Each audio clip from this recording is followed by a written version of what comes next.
Hello everyone and welcome to the Shadewalker Workshop. This is my instructional video on how to weather a lightsaber or lightsaber components with Birchwood Casey aluminum black.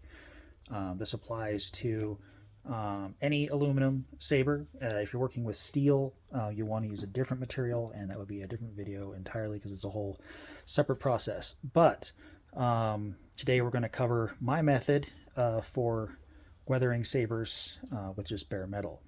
So let me flip this around. So a few things you'll need is the Birchwood Casey aluminum black metal finish.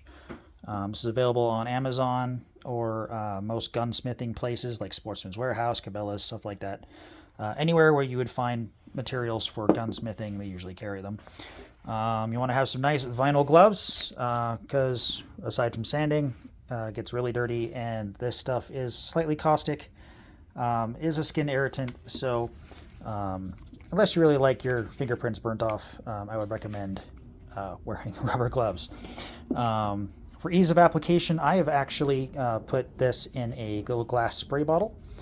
I found with larger pieces, like what we're working on today, it helps to be able to apply it. Some people also use Q-tips, cotton swabs of any kind, cotton balls, gauze pads, any sort of absorbent material that won't bleed colors like red rags or whatnot to apply. Also, what I'll use is either quad-aught or grade 1 steel wool here. That's mainly for roughing up the base parts as well as after applying the black for effects. With the brushed aluminum, which is what I prefer to work with just for ease of application, sometimes they do come with like an oil or a film or even a wax sometimes from the factory, which will interrupt the blackening process, because aluminum black is a chemical reaction with the bare aluminum, which gives it the blackening. It's not like anodizing, which is a whole different process, which is how you get like this black coloring here. Also, side note, if you do want to weather a anodized saber part, you will need to remove the anodizing before applying it during this process, because it will not react because it's not bare metal. Typically I'll use like coarse sandpaper to get that off, or a wire wheel, Dremel, stuff like that. So now that we've assembled everything, what I've done here is I've already given it a radial sanding per se with the grade 1, so it's gotten a little bit roughed, and you can see little scratches in there. That just helps it to react properly. So now we will go ahead and apply some of the black. Now you might not see results right away. It does take a little bit of time for it to start reacting. The more you put on, the quicker it'll work, as well as the longer you leave it on, the darker it will get. So let's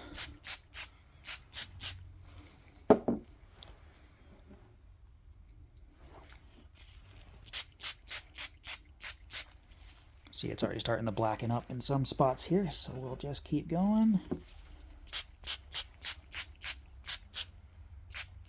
So now that I've given it a good coating, you don't need to worry about getting it on the anodized portions, because as I said before, it will not react.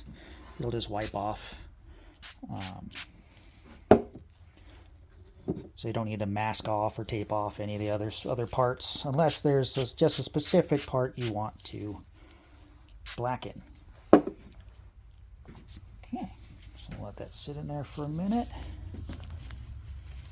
And now that that's happened, we will go ahead and wipe it off a little bit.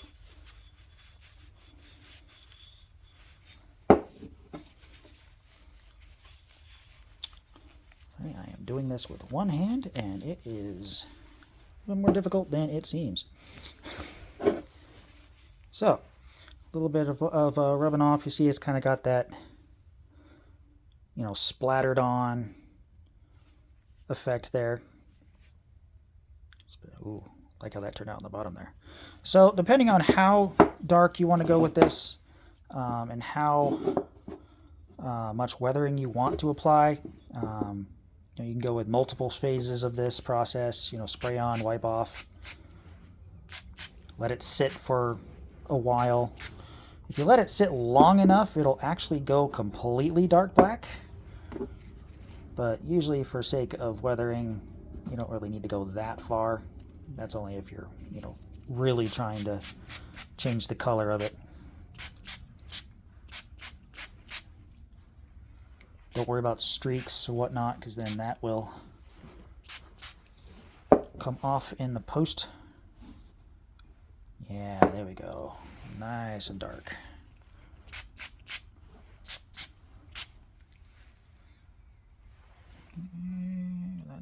Okay. All right.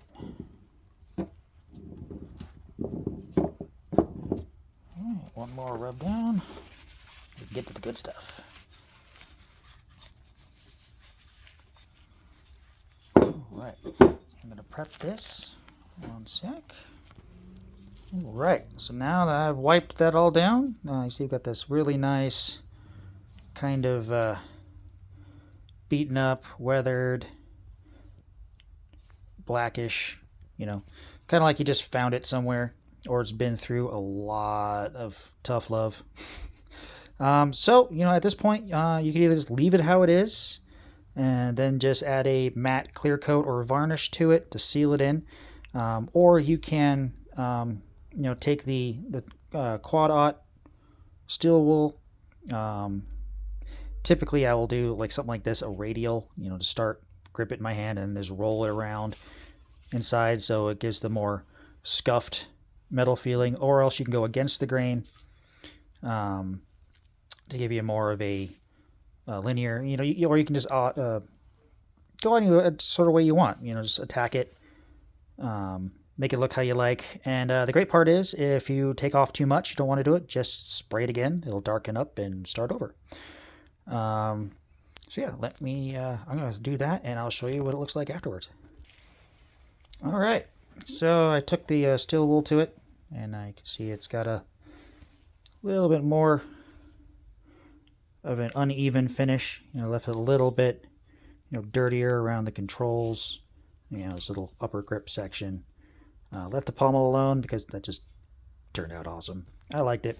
So, yeah. So then after I'm all done, got it all finished how I like it, I'll just get it with a couple coats of matte clear coat. Probably don't want to go gloss for a weathered effect, because I don't know if I've ever seen any old that shines.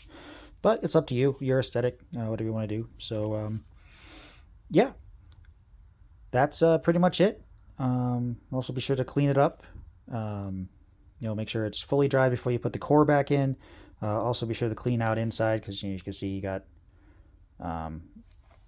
some bits and whatnot, shavings. So just so you don't mess up your core, clean up after you're done. And yeah, that's all is to it.